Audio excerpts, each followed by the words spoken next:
please stay tuned to the end of this program or see the show notes for important information regarding today's speakers and the content of this podcast. Hello everyone and welcome to episode 8 of Allergy Talk, a roundup of the latest in the field of allergy and immunology by the American College of Allergy, Asthma, and Immunology. For today, we are on site at the 2019 ACAAI Annual Meeting in Houston, Texas. We are excited to have the leaders of the college today to reflect on the past year and to discuss what to look forward to in 2020. If you have a topic you'd like to discuss in a future podcast, let us know at allergytalk, one word, at acaai.org. Hello everyone, my name is Jerry Lee. I'm an associate professor at Emory University and the co-host of Allergy Talk. Today, I'm joined by the past president of the college, as of one day, Dr. Todd Mahr. Todd, welcome to Allergy Talk. Thank you, Jerry. It's such a pleasure to be here, and I'm glad you're setting this up here and doing this podcast from Houston. It's been a great meeting. We are in the last day here. We've got good attendance, and everything's been going great. Let me tell you a little bit about myself. Sure, please. Introduce yourself to the groups who don't I'll introduce myself. So I am in a large multi-specialty group practice in Gunderson Health System in La Crosse, Wisconsin. I'm adjunct clinical professor at the University of Wisconsin School of Medicine and Public Health. And I am, as you said, 8 hours past president of the American College of Allergy, Asthma, and Immunology. And it has been a pleasure to be part of that organization. We've had a great year. It has been wonderful. And it culminated in this event. And for those people who are listening to this podcast who weren't able to make it, boy, you missed it. But you can be part of it. It is recorded. You can get those through our college learning connection and get CME and still participate. We programmed a lot of good courses and stellar plenaries, international speakers. And maybe people lie to me, but most people have said it was a great meeting. Yeah, so what are the specific changes that you made this year to try to make this session much different from previous meetings they may have attended in the past? Right. Well, we started things last year when I was program chair. We totally revamped the program committee completely. We activated a program committee through tracks, so that was part of the Strategic 2020 initiative to redo all of our committees. That fed into having scientific committees, and then we have tracks that actually help us to develop the program. This year it was headed up by David Stukas and Dr. Lisa Kobrinsky. But last year what we had done is we redesigned it. We went into 90-minute blocks and aligned it with the Allied Health Program so that when the breaks came, they came for all the groups. Great. So you could bring your whole practice. You could have a break with your nurses or MAs or whoever you have here, your office staff. It works well by feeding into the exhibit hall, so our exhibitors like that because they have information they want to share with the attendees, and we give them a good break that they can go there and do that, and refreshments are served. Plenaries are in the morning, and again, they feed into the afternoon, and early evening is left for socialization and fun.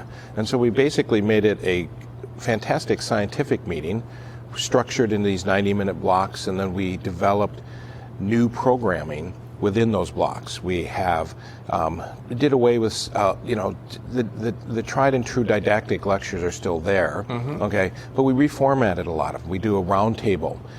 So basically the round table type setup works very well for certain types of learning where you have one expert, you would be at a table, there's 10 people there, and you've got 10 minutes. Right. And you've got 13 tables of different topics going on, and it's like speed dating, sort of. Great. And they move from table to table. So we did phases of clinical practice is a great one for that.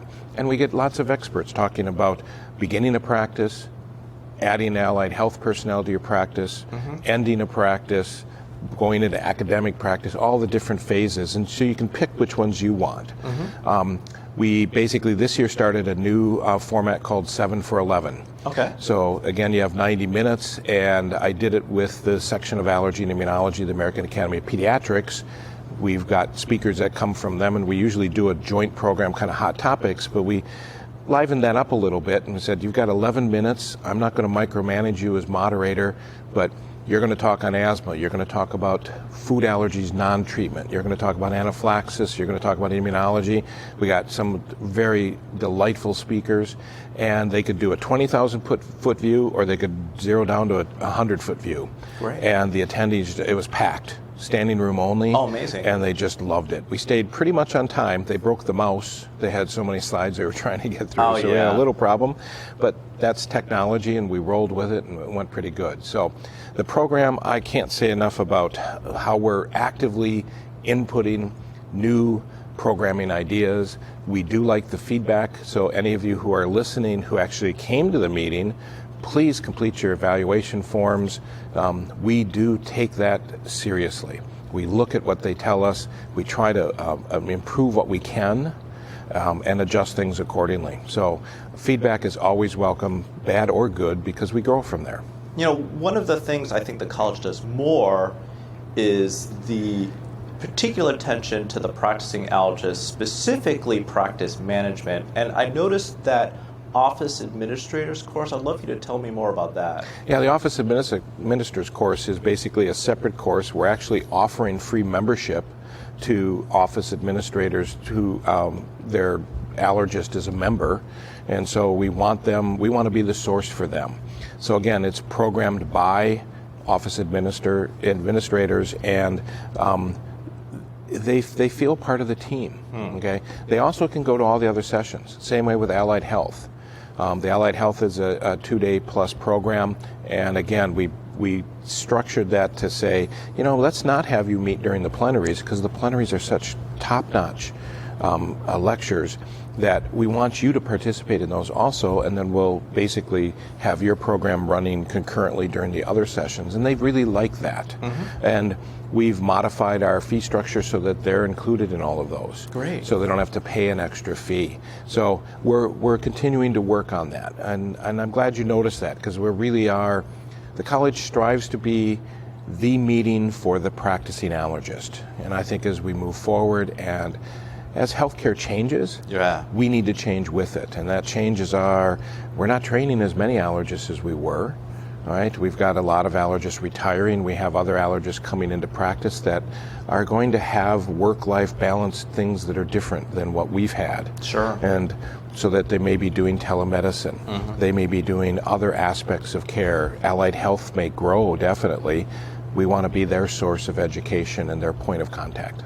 So, reflecting on the past year, other than the annual meeting, what are the things you're most proud of or most excited about? Well, I think building on a few things. One, the college yardsticks that were started back by Dr. Chips, and we've got some wonderful yardsticks already out, and coming this year will be genetic testing for primary immunodeficiency and idiopathic anaphylaxis. Jay Lieberman heads up that committee, and we'll be selecting 2 more to work on as a committee for this next year. And some of our membership might be familiar with how yardsticks are set up. Right, so the yardsticks were really developed because we have NIH guidelines from 2007 that are wholly deficient.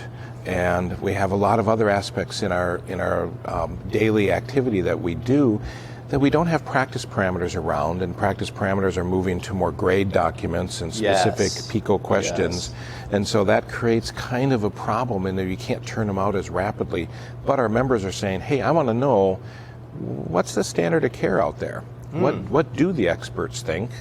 Okay, and they're not written at a level of a guideline for grade type analysis, but they're written at a level of, here's the practice today.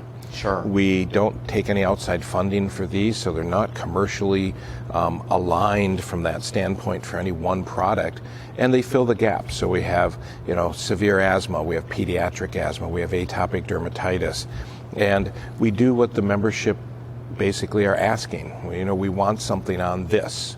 So if you've got a burning desire for a topic, send it in to us, please. Just contact us through the college website and ask that maybe this might be a good topic, and we'll get that to the the yardstick track and see if they can go with it. And where can the membership access these yardsticks? So ACAAI.org is basically the website, and there's a contact us button that they can hit.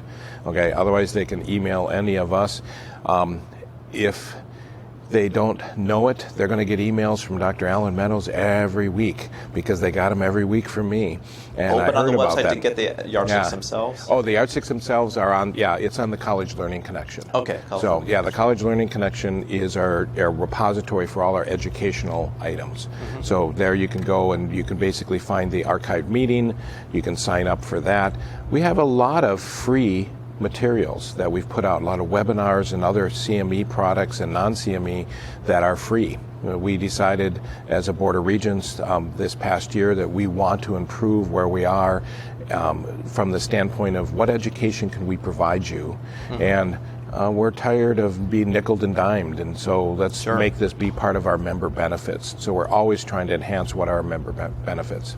Oh, great. Any other highlights for the past year? So, Alan will probably talk to you about Advocacy Council and 797, but we fed into that with having just a fantastic workshop on allergenic extract mixing that 150 people attended, and we had basically a waiting list. It'll be archived. We have joined in with a company, and there'll be more information to come about a one-stop shop for allergists to basically be able to order all the materials they're going to need, from Petri plates and everything as a kit, to do what they have to do for 797, send it back in, have it incubated, get basically a certificate of completion from that standpoint, and again, a service to our members.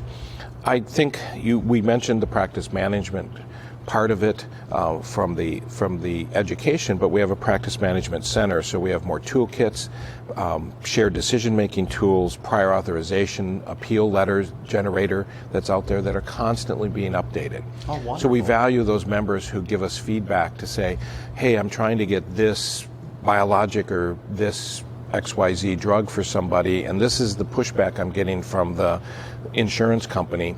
Be aware of that, and that helps us build the letter even better, so that you go in as a provider, this letter is there and it tells you what you're going to need to make it hopefully one PA letter that you have to send in, and you're not going to have to go back and forth 5 times. And then we've started revamping our websites, both our patient-facing website and our internal member website, and that'll probably launch the middle of 2020.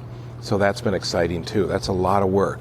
And we've had focus groups and feedback, and we're working with a company to help us redesign it to make it more user-friendly. Yeah, I don't think a lot of us appreciate what the college does to reach out to the public, so I'd love for you to tell us a little bit. Well, yeah, I don't think the membership know that basically we put a lot into our website. Our website, we get 650,000 unique hits every month to our website. So we have purposely profiled and pushed our website to be in the top 3 searches that you get back. So we want the ACAAI to be the sites that come up when people look at anaphylaxis or FPIEs or food allergies or whatever. And we're achieving that, which is fantastic. It takes a lot of work, constant work by the staff, but they've got it down pretty good and know what to do. We have bright people like you and other people who do innovative things like the podcast, Allergy Watch, and the Annals itself has been elevated. Dr. Galen Marshall, under his leadership, the impact factor is improving. He's adding new members to help out on Annals. And I guess I would make an appeal to anybody who's listening who is a member. There will be a call for your activity and committee work if you want to. That'll come out as an email. It'll be available. Please apply if you want to. We're trying to get more and more new people active in the college. That was part of Strategic Plan 2020, and it's been a resounding success. This year, the committee appointments that we approved through the nominating committee, almost 50% of them were new people. Oh, wonderful. They had not been on committees before. Great. Younger people. We have a leadership summit that we do now in its 4th year, I think it'll be coming up, and all of those people are active now. We had our Board of Regents meeting here on Thursday, and 4 of the members sitting around the Board of Regents had been part of the leadership summits in the past. So that tells you we really value new young leaders and help us change the college and improve it.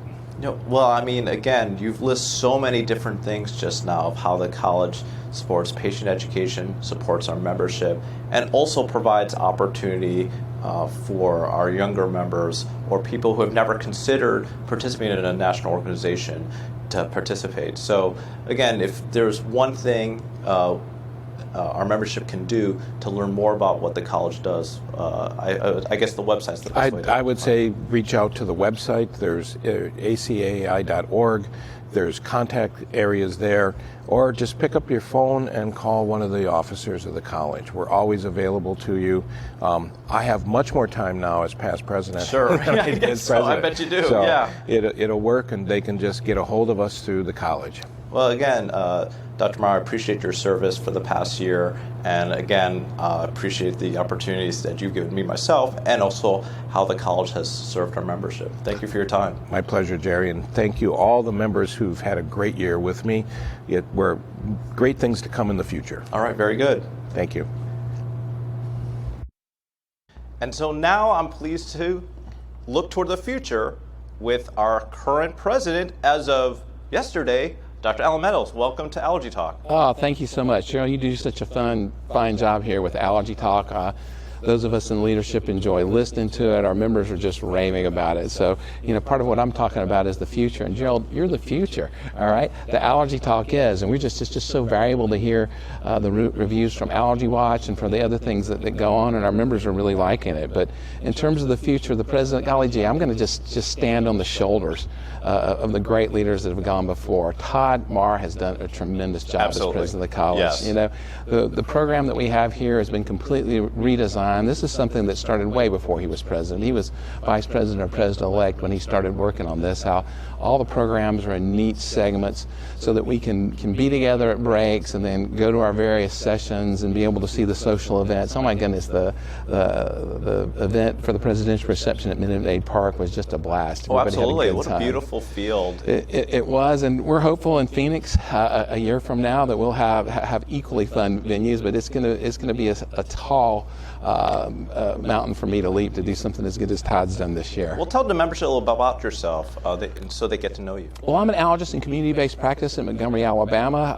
A lot of the leaders in the college come up through various routes. I came up through the advocacy route. I was president of the Joint Council of Allergy, and when it transitioned into the Advocacy Council, I became chairman of the Advocacy Council and had the honor to preserve allergy shots for us in the 797 battle. I feel like I did a lot of the work with that, but thankfully my 2-year term came to a merciful end after 3.5 years, and I was able to turn things over to Jim Sublett and Steve Imbaugh, and they got the victory for us on that. I'm proud to have had a small part in preserving allergy shots, but I see patients. I'm clinical faculty at the Alabama College of Osteopathic Medicine, and with residencies in town. I usually have a student with me most of the time, but most of what I'm doing when I'm not doing advocacy for medicine or in general politics, many people know that I'm involved in political activities as well. In fact, tomorrow, my wife hopefully will be elected as state representative. Oh, no kidding. Absolutely. Actually, over the last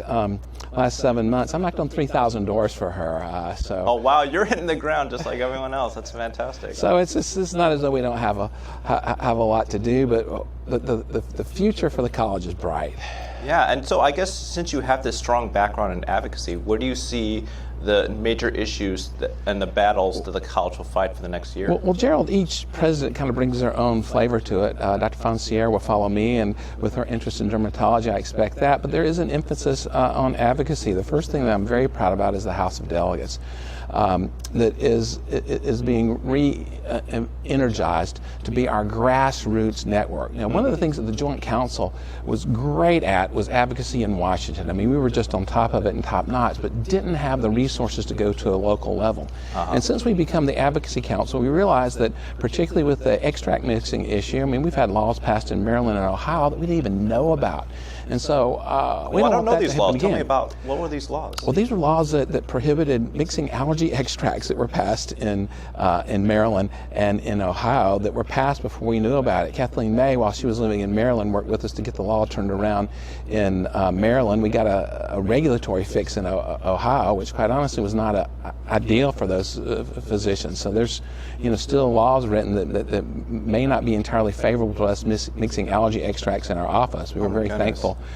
Through our advocacy efforts, we were able to do that. But in order to prevent that in the future, we're going to have a permanent delegate from the House of Delegates in each of the states, from each of our society, that'll be our conduit that'll go both up and down. And so our lobbyist, Bill Finnerfrock, has done an excellent job in terms of subscribing to services that we are finding out about things in states now much more quickly. But for example, we found out that there was a law being proposed in North Dakota that needed our attention, or maybe it was South Dakota, but one of the Dakotas that did it. And the first thing we did was send an email to Sue Group and say, Sue, who do we know there that can help us? Because quite honestly, I could write a letter to the pharmacy board in South Dakota and tell them that we object to what they're doing in terms of trying to regulate allergists, but they really don't care what Allen Meadows and Montgomery, Alabama has to say. They want to know about somebody who votes in their area.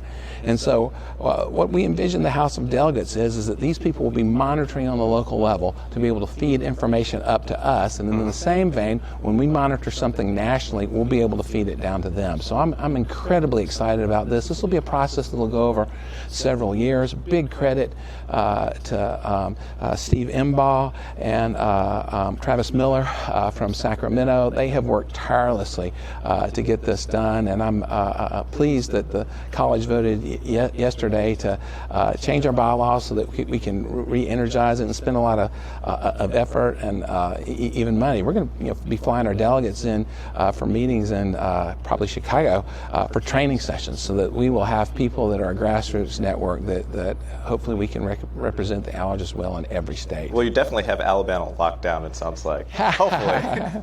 Well, Gerald, a lot of it is about your relationships, and I know that Dr. Feynman's one of your co-hosts on the podcast. Well, Stan's probably going to be our man in Georgia because he's involved politically. He knows various people. Just off the top of my head, Jim Sublett in Kentucky, of course, he would be our man there. Steve Imbaugh in South Carolina. So it's not as though we don't have these people kind of already identified. We just need to get them in a network, so when something comes up, the panic doesn't strike. Oh, who do we know in such and such a place that we can just mobilize? Okay, our person here is so and so, and then off we go. Well, no, again, I think I'm very appreciative of how the college has advocated for us. I remember when I was in Louisville, and this Medicaid plan was actually going to not cover allergy shots as a service. And Jim, luckily, is in Kentucky, that he really organized patients, wrote in and gave feedback.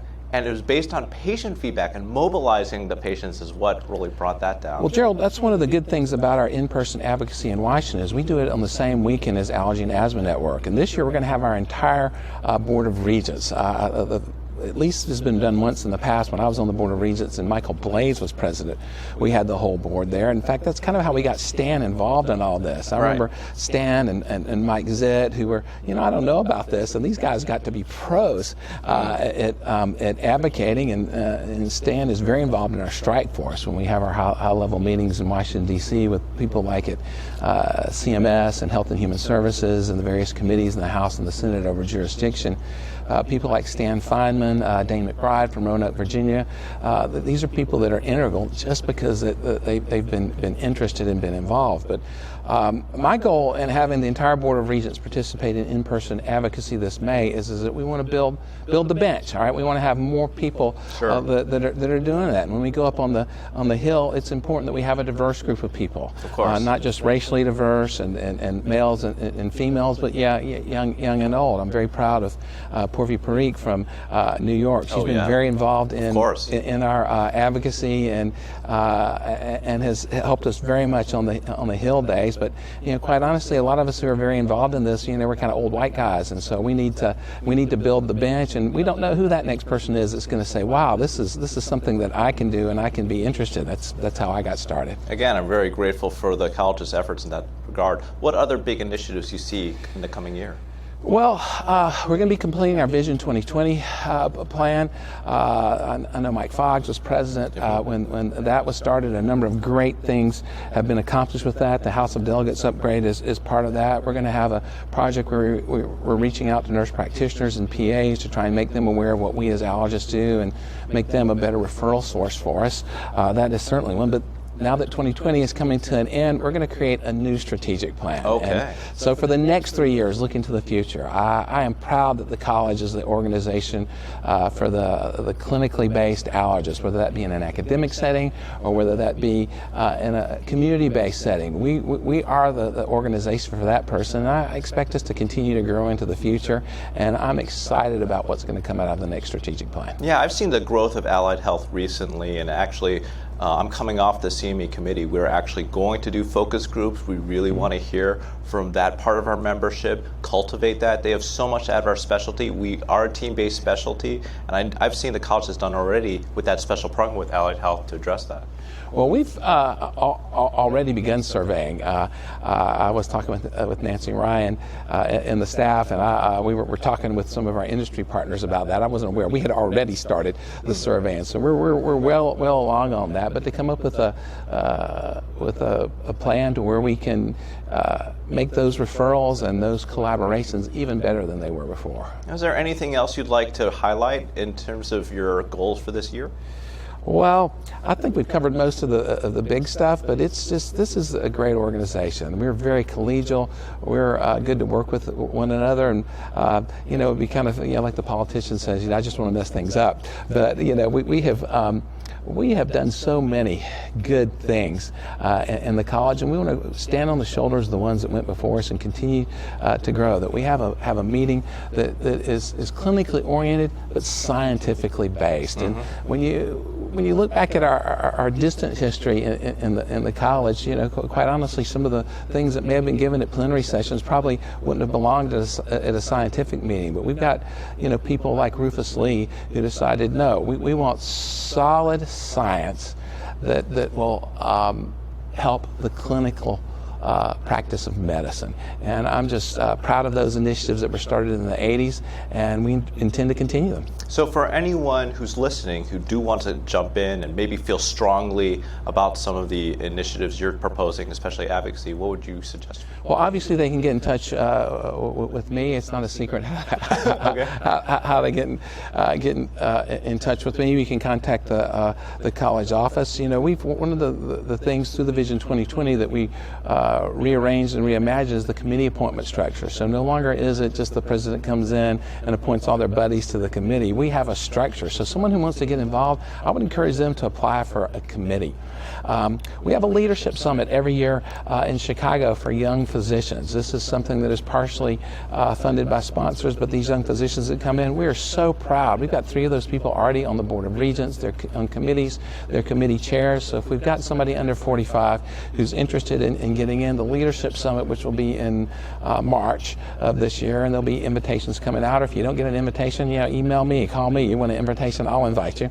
But we want the young leaders to come to this. I've just been so impressed. Well, I already mentioned Dr. Parikh, just an integral part of our advocacy council and with in-person advocacy. So whatever part of medicine you're interested in, whether it's more scientific, whether it's more socioeconomic, we got a place for you. Absolutely, I completely agree with that. And again, Alan, I really appreciate your years of service for the college and how you have moved our organization and everyone else at the college to support our colleagues, especially on a day-to-day basis, hitting the ground in the clinic. So, Gerald, I appreciate it. I appreciate what you're doing. In fact, these podcasts, this is part of our vision for the future. The way that I got information is not the way that the next generation gets information, and we want to be on the cutting edge, and I thank you for that. Okay, very good. It was very nice talking to you. Very good to talk to you, too. Thank you.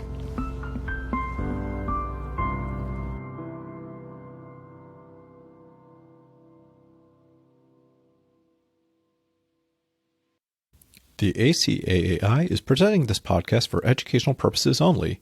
It is not medical advice. nor intended to replace the judgment of a licensed physician.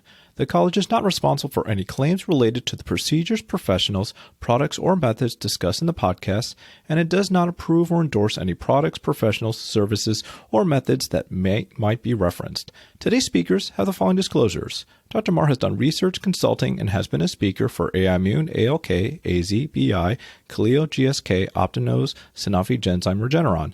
Dr. Meadows has been a speaker for Regeneron, Pfizer, AZ, GSK, Optinose, and has been a consultant for Aimmune, and Dr. Lee has no relevant disclosures.